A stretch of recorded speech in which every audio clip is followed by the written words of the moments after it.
Organic Moments is a presentation of Alabama Master Gardeners and the Alabama Cooperative Extension System.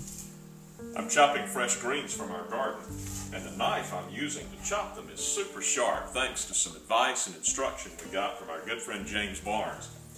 James has been sharpening knives for 60 years, so he pretty much knows his stuff. I've asked him to share it with you too. There are knives that are not worth sharpening. There's some that are pretty that are so hard that you can't sharpen them. So kind of in the middle is where you want your knife purchase to be. There are some stainless steel knives that sharpen well, and there are some that you can't sharpen at all. They're just too hard. Even on a diamond rock, it would take you forever to cut it down and get a good clean edge. This particular knife here is not stainless. It is a tool steel type knife, and it looks like stainless, but it's just because it's relatively new. This has a beveled edge on both sides of the blade. This is a general utility knife, so both sides have to be sharpened with the same angle, and I'll show you that in a minute. This knife is a grafting knife for veneer grafting on anything that you would use the veneer taper graft on. It is angled only on one side and flat on the other side, and I'll show you the different sharpening techniques for those two different kinds of blades. First, we'll do the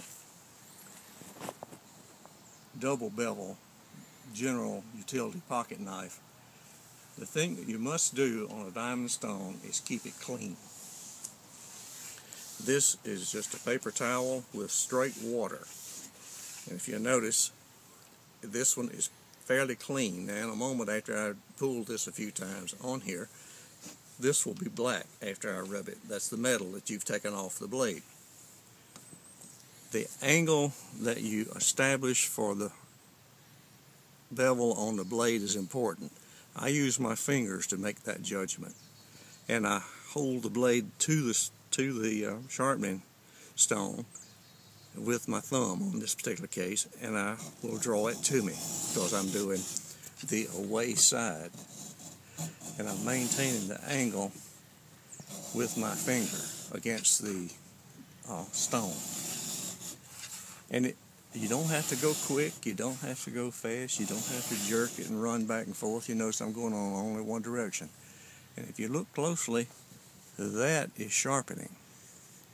Might be hard to see in the video, but it is. I'm going to work on the other side. I'm going to hold the same angle with my thumb and my forefinger holding it down, and I'm going to push this way.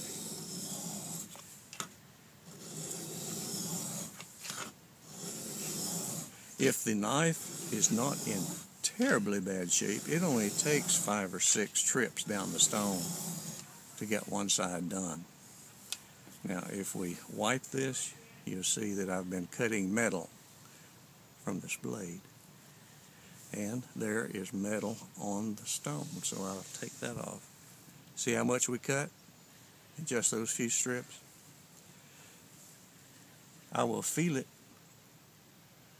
and if it catches my fingerprint ridges just a little bit, it's about there. I'm going to do it 2 more times on each side, and then I'm going to quit.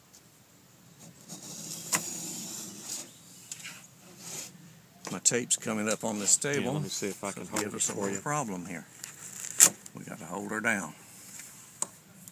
That's a good way to cut yourself, is something slip on you. Okay, 2 times on that side.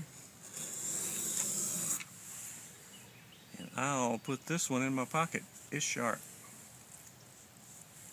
I'll clean my stone. And I'll switch to the grafting knife.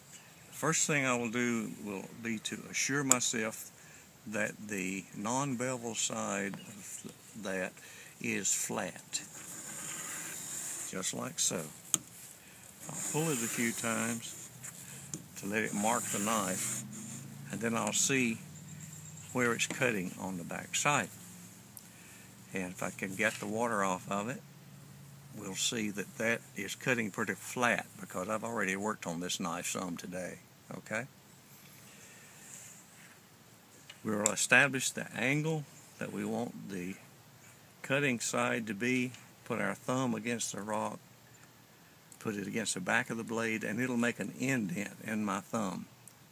That will be my reference to hold the same angle every time I take the knife away and look at it. I put it right back in that groove in my thumb, so I have the same angle that I had before. And I push it down here, holding my fingers on the top of the blade to keep it flat. Not pushing down here, not pushing down too much here, but holding it flat at that angle. And we'll go right on down like that. So, now if I get the water off that, we've got that angle established all the way from here to here, and this one should be sharp enough now to actually shave hair off my arm. There you go.